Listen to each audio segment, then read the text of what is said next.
So, and I don't know anything about the administration at HCC. My only contact with it was years ago when I was at the Cancer Center. We were recruiting a faculty member, and her husband was applying for a job at HCC, and HCC really wanted him as a vice chancellor or something. The guy was a former professional clown who had gone back and gotten a degree, but I don't think had ever really done anything with it that I could tell of. But they were quite adamant that they wanted him as an administrator here. Fortunately, it didn't work out, but they were pressuring us to hire his wife.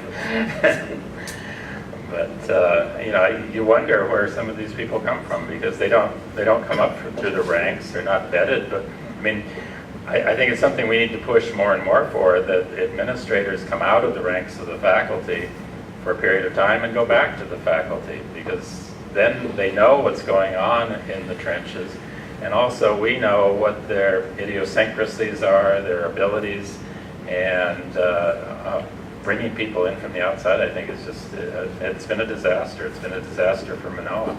It was one of my many flights inter-island for these different events, and I happened to be sitting next to a retired DOE member, and she, at one point, she said she was vice principal of a couple of schools on Maui, and she said she'd be put in the vice principal position, and then after maybe 5 or 6 years, she would feel like she's not helping anymore. So then she would go back to the classroom, because she's like, I don't know the students.